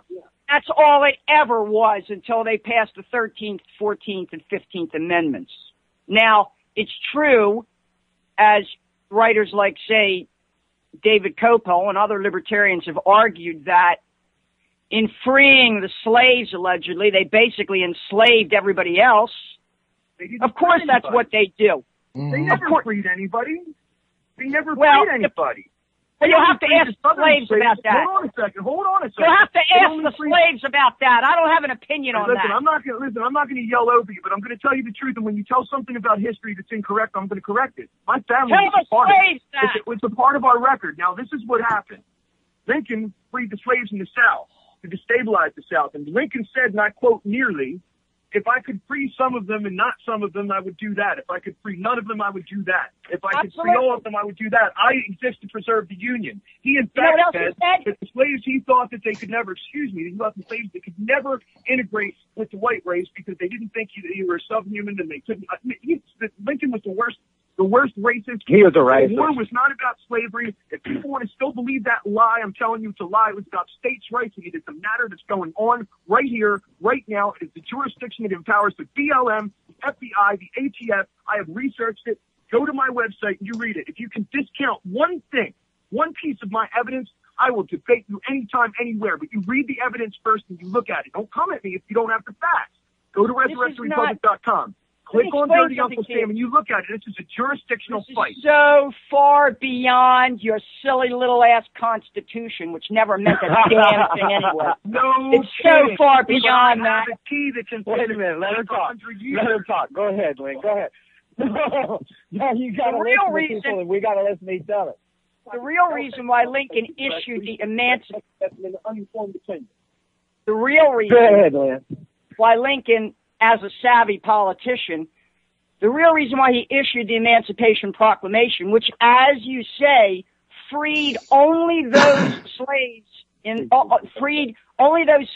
living in the states that were in rebellion against you. The reason why he did it was to tip the balance of international support against the Confederacy, which was aggressively lobbying to get the British Empire, and they invited the French into Mexico to set up a little empire in Mexico. That's what the Confederacy did. Mm-hmm. So what Lincoln was doing was he was winning public opinion support in Europe, especially in the courts of Europe, especially in the British Parliament, rather than essentially allowing the Confederacy to open up an entry for the European powers to come back into North America and recolonize it by dividing it. And I'll tell you something else. If you mean to equate Lincoln's public statements with the actual sentiment that he was trying to foment, and you mean to tell me that the public statement of the United States president at any point in time actually reflects the policy of the government? Never. You've got to be kidding me, right? Never. Listen, never. Public statements. It's always pursued with deception. Always. Exactly. Which is exactly what I was discussing on my other show, is that the actual public. What I want to knock down, what I want to put in my sights and shoot down is the notion that prior to 1871 or prior to 1860, that this country was some kind of Republican paragon of virtue. That's a lot of crap. And I agree with that. Oh yeah. Right. And anyway, I don't want to get bogged down into these lawyers, shysters arguments about the legitimacy of the 14th Amendment, or for that matter, is the 16th Amendment that establishes the federal income tax. You want to get into that one? A lot of people question the validity of that. All of it's bullshit to me. This Supreme Court in Kelo versus New London, they essentially abolished private property ownership, didn't they? Mm-hmm. Yeah, a lot of people suppose even like going beyond that past what we're talking about, the 1800s, the revolution was really settled with reparations to Great Britain, wasn't it? Right. Is that what you're trying to tell us? Right. You got it. You know about the bankers, you know about the Dutch, about the Rothschilds, you're on to it. But here's the thing. Yeah. You know, it's like, where do we go? Where do we go with what we have? This is a global struggle. That's it, guys. That's right. Sorry. That's right. It is. You've hit the nail on the head, Lynn. I agree 100%. And okay, so yes. What we're representing now is what is right and what is wrong, and what's obvious. And no group of people, individuals that can claim authority by right of proclamation has a right to come along and tell an individual, how they can live their life in liberty. Unless they have that right by conquest, because that was the argument that was used to justify the Manifest Destiny takeover of Indian lands. All those treaties. Remember that under the United States Constitution, and your caller, who obviously is very well read on the Constitution, I salute that. He will confirm my statement that under the basic Constitution, all treaties ratified by the Congress and signed by the president have the force of law, just like any other article of the Constitution itself. They have that power. Mm-hmm. And yet, within a few decades of the ratification of the 1789 Constitution, which was really a sellout, the earlier Articles of Confederation were much more Republican. But within decades of signing that Constitution, virtually every treaty that had been signed with these various Indian nations, in many cases Christian Indian nations like the Cherokee, every treaty was torn up and trampled, and the lands of these people seized. So let us not pretend that the United States Constitution stands on some kind of exalted high ground, I don't know, relative to the Magna Carta or the French Revolution's Declaration of the Rights of Man. We can get into an argument about that. Thomas Jefferson was in love with that. You know what, Lynn? I like you. Yeah, me too. Me too. Damn. Got one smart cookie. It is so good to hear somebody know what the hell they're talking about. Thank you. The problem is we need the patriots. People like your caller who do believe in some notion of a constitutional governance. These are the values maybe that we were raised with. I was 63 last week when I went to school. We were taught to take these notions seriously. Mm-hmm. Checks and balances. I understood the Second Amendment as a question of checks and balances. Of course, you want the people to be armed as a check and a balance against the threat of military tyranny from your central government. That seems self-evident to me when the Second Amendment was introduced to me as a junior high school student. So, and then of course the Black Panthers showed up, and we can get into an argument about militias if you like. No, because that's all they were. Absolutely. I agree with you. Wow. I can't argue with this lady. I'll tell you that much. What I saw happen during the 60s was this, and your author guest, I hope maybe will give us some insight on this. I would like to get back to Mr. Hubb. He's been sitting. Yeah, because I want to talk about in the waning days of the Vietnam War, and I was very, very immersed in the anti-war movement and a very, very radical, extreme wing of the anti-Vietnam War movement. And our ranks were filled with angry veterans returning from that conflict. They were more radical than we could ever have been. Really, we were just a bunch of, I don't know, like I said, we were flower children. These veterans came back, and many of them were true revolutionaries. And especially some of the Marines. They were hard-ass people. At the time, it's always been my belief that we really failed to end the war in Vietnam. We ended the draft. Nixon ended the draft so he could sort of, win re-election in 72 and win the young people. But we didn't really end the war. We probably prolonged the war by our anti-war demonstrations. We probably did. But I'll tell you why they ended it. And you can look at the studies, and I think your guest will confirm this. The Vietnam War was ended because experts at the Pentagon said, look, This is destroying our military. It's just, in particular, it's destroying our Army. We have officers getting fragged every week. We have units refusing to deploy. We have a mutiny, local mutinies right there in country. We've got to end this thing or it's going to destroy the Army. That's the kind of scenario that I kind of like your guest to talk about, because I think in some sense, I don't know whether we're going to have regular troops still deployed in Iraq and Afghanistan, or they seem to be wanting to move over to the mercenaries, to the corporate warriors, and get rid of the regular troops. But let me hang up and listen, and I really appreciate you guys. I appreciate your integrity, and I hope the caller who's into the Constitution doesn't take the drift of what I'm saying the wrong way. I just have a different view of it. Yeah, he and I were talking here off there, and he's seeing what you're saying now, and he would kind of concur in a way. So, yeah, I think we're all speaking the same language here, you know. Well, anyway, Lynn, thanks very much for joining us. I really appreciate it. Have a good one. Thanks. You too. Thanks, Lynn. So, also, Max Walls joined us. Mr. Hoff, are you still there, Mr. Hoff, by the way? I am. Wow, that was awesome. Let me ask a favor. Let me jump off. Can you guys take the end of the program, and let me go see if I can find my phone. And I'm supposed to join Drew David and Chuck coming up on Double Cross. And that's everybody. Once you guys keep this broadcast, and let me jump out, and I hand it over to you guys.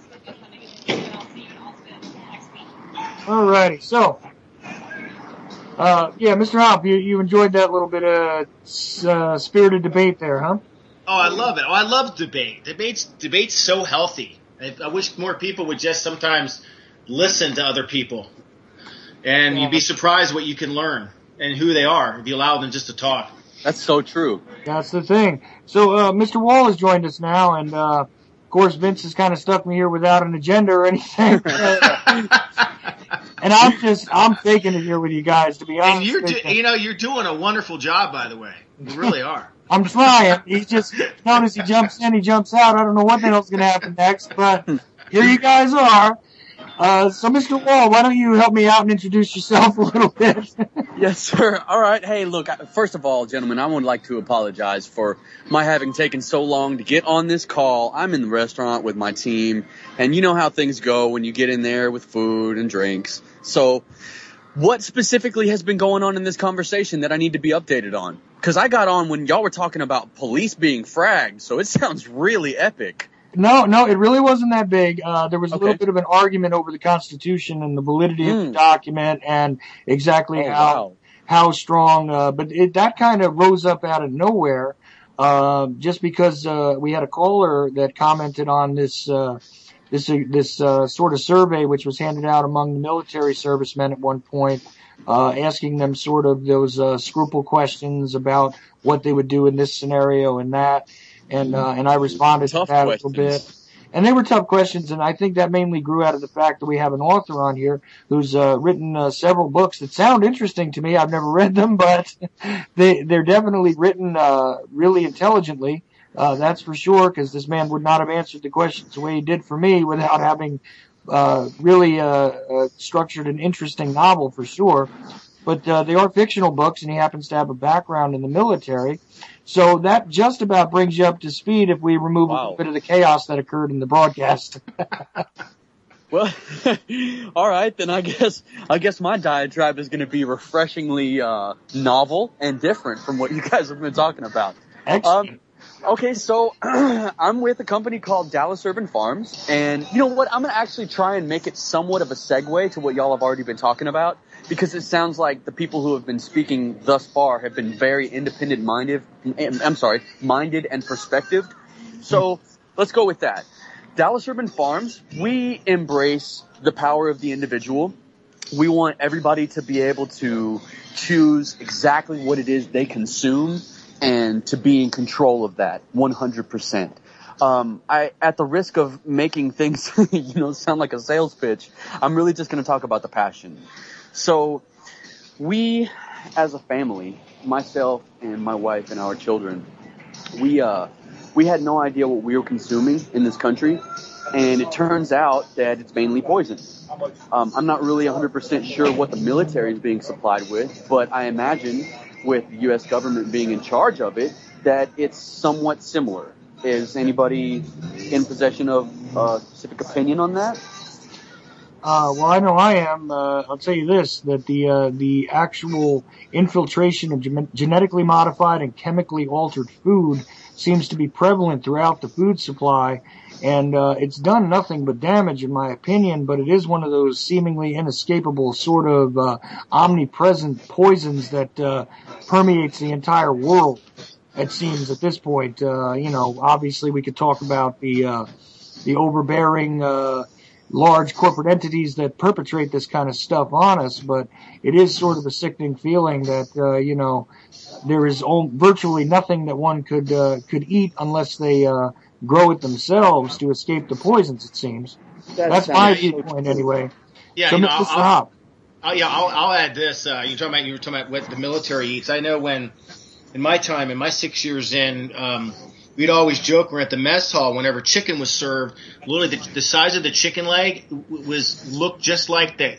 Like when, if you go to like a Renaissance fair or you go to like a state fair and you get a turkey leg that's cooked, chicken legs were the size of turkey legs. No way. We would always joke about just how the food was at the mess hall, and I believe that they were probably pumping us full of, or feeding us genetically modified, altered food. Oh, in my home, we talk about the relative size of chicken breasts constantly, that if the chicken actually had a breast that size, how large would that chicken be? You know what? Yeah. I'm sorry to interject, but about specifically chicken breasts, it's gotten to the point now where chickens are growing so quickly that, I'm not going to say an accurate figure specifically, but somewhere around 6 weeks, if they're not killed during that time, their leg bones will snap from the weight of their own body because of the acceleration of growth in their cells. Mm-hmm. It is so grossly disgusting. And I don't mean gross as in nasty. I mean gross as in over proportion beyond reality. So I apologize for that. Right, yeah, Mr. Wall, you're being drowned out a bit by that passing vehicle there. But I think what you were saying there is that when you're utilizing the word gross, meaning to use it in the excessive nature, not in the disgusting nature. I kind of interrupted Mr. Hop though. So what were you saying about the chicken legs and all that? No, I mean he was referencing about genetically modified food that's obviously out there in the world today. But I wonder. I mean, without putting on a tinfoil hat here, I wonder if a lot of these things were probably experimented on in the military before they were probably put out into the general population. Oh, preservatives, certainly, at least. But, Mr. Wall, you recovered a little bit there? Yes, sir. I'm sorry about that. I'm actually in downtown Dallas right now. So, back to what I was saying, things have been tampered with so profoundly that almost nothing is in its natural form as it originally occurred on the earth. Okay? Now, our human bodies evolved consuming things that were produced naturally on the earth, things that grew, things that we could pick and harvest. And it's no longer at that point. So, anyway, Dallas Urban Farms' mission is to empower ourselves, our countrymen, our people, our kin, our peers, whoever you want to say, human beings, people that deserve their own choices in what they consume and the quality of their own life. So, this has become a very consuming passion for us, and we have found that there are methods in this world that we can employ to break ourselves away from the deprivation of choice of consumption in this world. And personally, it's given me a feeling of empowerment and freedom, and I don't want to repeat myself, but power. I can't express that enough, because the people who are above us, the people, the entities, the corporations, the companies. Is it better now? Is it quieter? Yes, actually it is. Okay. Sorry about that. The entities above us seem to be controlling everything that's produced and presented in front of us. So what we've found has given me a personal feeling of freedom. Now, we employ vertical aeroponic technology that has evolved to the point to where it no longer requires specific education, special training, any sort of advanced knowledge to be able to support oneself nutritionally, educationally, and agriculturally, to be able to ensure that you, me, and all of our people are consuming what we know we are consuming and what we want to be having our family eat. Our family and the people that we love and care about. Because when nutrition is guaranteed to be actual nutrition, then the basic problems of human life fall to the wayside and we can focus on what's important to us. Personally, I want to get in shape and I want to be able to scale buildings, but I can't do that if I'm eating 6-inch long chicken legs that, are killing me and I don't even realize it. Additionally, the system has been worked to the point to where the prices for things are so astronomical that people aren't able to consume what actually their body needs. So, not to get on a diatribe, with Dallas Urban Farms, we use vertical aeroponic technology to guarantee that every single level of consumer can grow their own produce efficiently, quickly, and cost effectively. So we actually have one of our towers on our apartment balcony, and we're growing kale, Swiss chard, strawberries, all sorts of stuff. And eventually we want to have our own self-sustaining farm and homestead to where the animals that we consume, because I want to be vegetarian. I only want to consume pretty much eggs. But my wife likes chicken and, a steak every once in a while. I want to be able to assure that my wife, when she wants a steak, is eating meat that was not produced with genetically modified organisms. Now, is that so much to ask? Is it really, gentlemen? I certainly don't think so. I don't think it's an unrealistic, disproportionate request.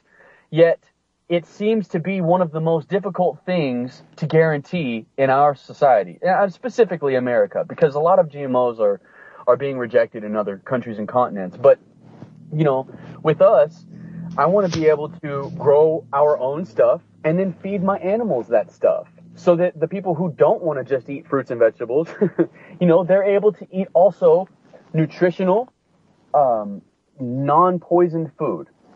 So with Dallas Urban Farms, that's our mission. Our mission is to empower our people. And we found the technology to do so. We have the passion to do so. And we will never give up. We have the energy, the drive, the determination, and the know-how to do so. And we've made it available financially and educationally to the average person. In a nutshell, that's what Duff is about. Well, that's certainly a desirable goal, and it's something that I got to tell you that most people that start to become aware of the prevalence of the problem in the food supply are always looking for. The economical sort of perspective here is always difficult. I mean, look, I'd love to just go and be able to buy stuff from a fully organic farmer who I can check out all the time, but that's too expensive. Seriously. Sometimes it's too expensive for me to go to to try and even grow my own things because, look, I'm not an agricultural guy, so I plant things in the ground. I'm not sure what's going to happen. Seriously. So this is definitely, I mean, like I said, I had no clue about what was going to go on the show here, but definitely interesting to me because I recently moved and I'm in an area where I'm not entirely familiar with the soil. I'm trying to get used to it.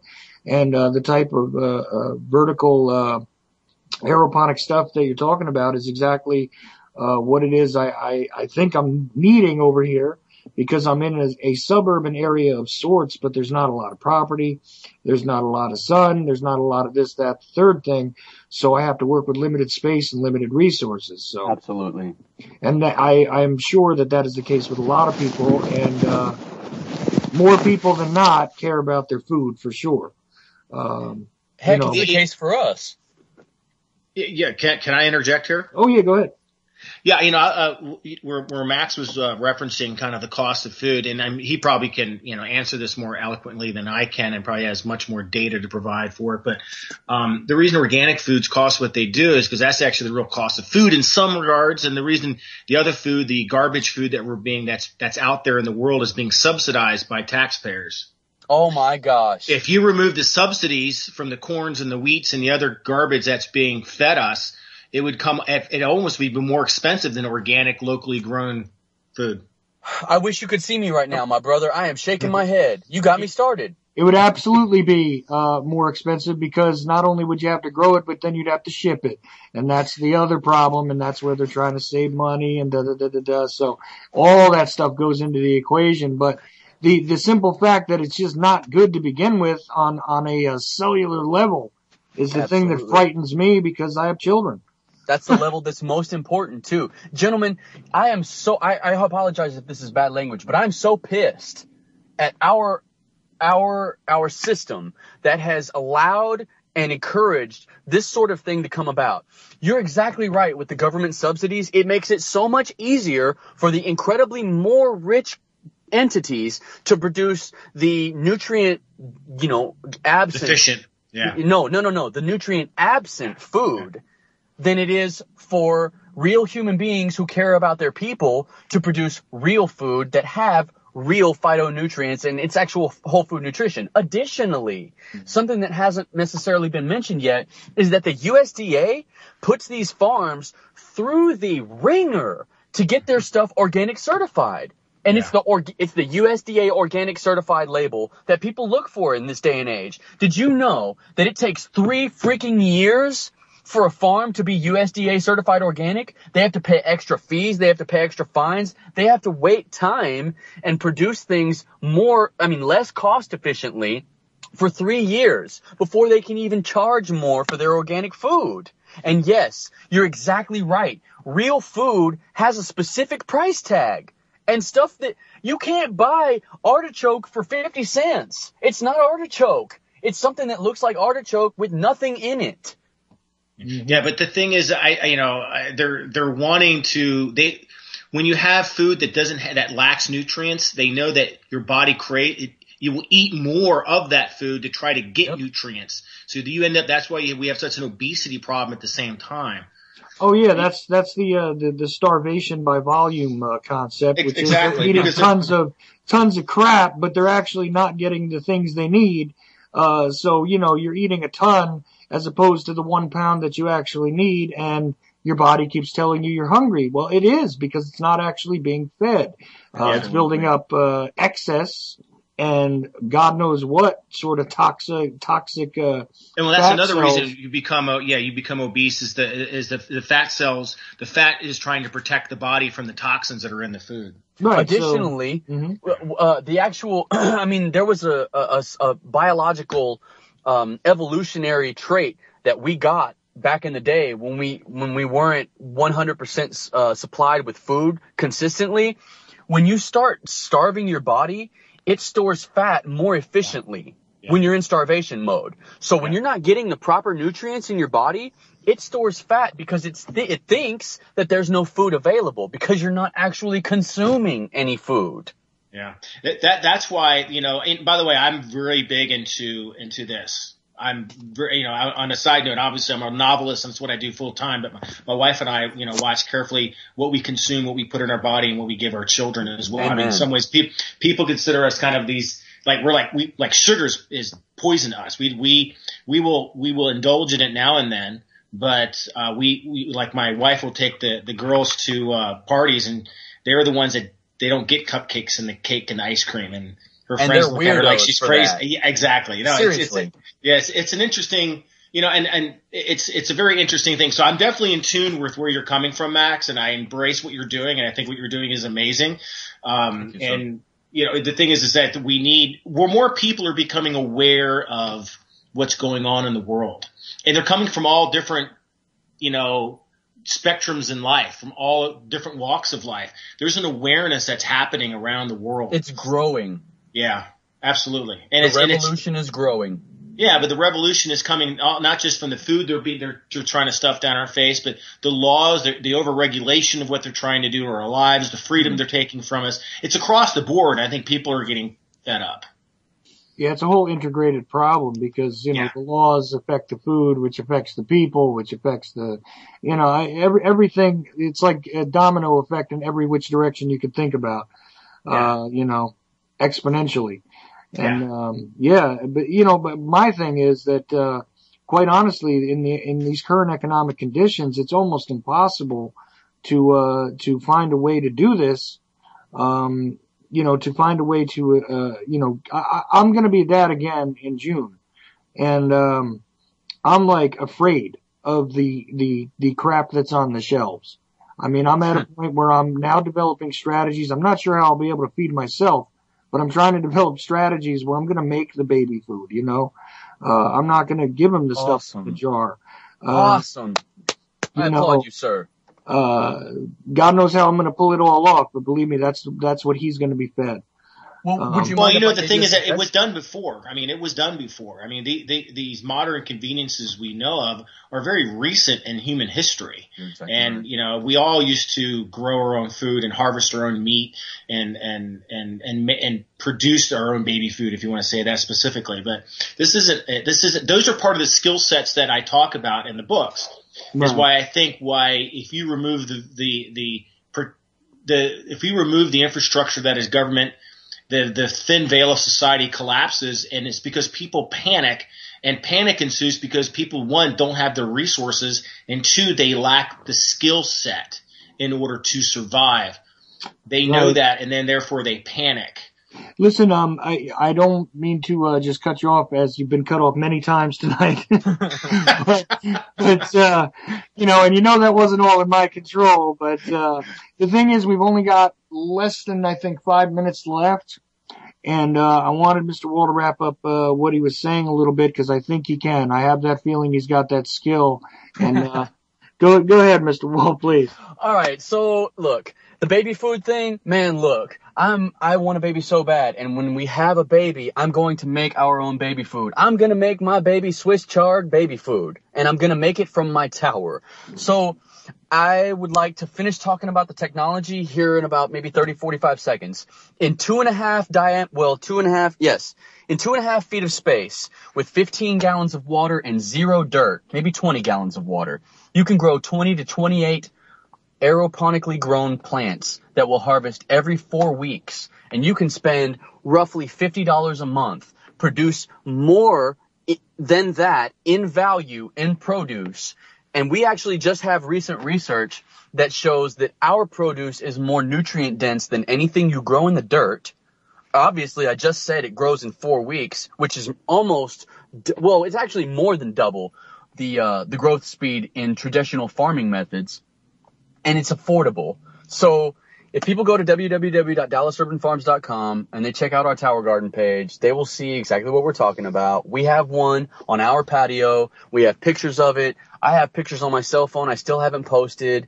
I did not know anything about farming before I was introduced to this life, and I am enjoying so much consuming the things that are the result of our own hard work and, our own basically paying attention to our tower growing, because we've left it alone for like 3 weeks and it's just going nuts. So this isn't mainly though about our towers. It's about the vision and why this problem needs to be solved. And gentlemen, I am so glad that I forced myself away from the meeting I was in to get on this call, because I have grown as a human just from hearing what you guys have to say. Sir, I need to read your book. Well, thank you. Just send me an email and I'll get you a copy. Please do. Yeah. I'd love to send it to you. I would love that. So I'm actually on your website. It looks like a great site. Thank you. One of our friends made it. I can't take any credit. It's still under construction, but What does one of the towers cost? Up front, it would cost $525 plus $50 shipping. We actually break them down into the monthly payments over a year. So when someone pays one monthly payment and their shipping, which totals out to about $100, they get the tower shipped to them with all the capacity that, they can get, and they can start growing, and then they pay roughly $45 to $50 a month for the next 11 months, and then it's theirs, and then they're basically growing money. Yeah, no, I see that. Yeah, it's great. Yeah, definitely. If you can grow your own produce, that is just like growing money, because look at it this way: you shuffle out the amount of money that you would have spent at the grocery store for the less or non-nutrient foods, depending on what they are, and you just take that away, and then you add in this cost. You're really saving money anyway. Wow. So, guys, have a good night. And, thank you for joining the show. Thank you so much, gentlemen. The USA is crumbling. Y'all sit back from a shit. The mass invasion, the home invasions, the CPS is coming to snatch your babies. These confiscations, the conversations, they're operating within the zones we traded. We're in the matrix, now we're totally raided. They infiltrated, finally the devil gave in. If you can't hear me, then pump up the volume. McDonald's, Bin Laden, Osama, Obama, bring up something real. Legalize marijuana. Everything on a bong hit is as blunt as Madonna. Radioactive, intergalactic, counterattacking.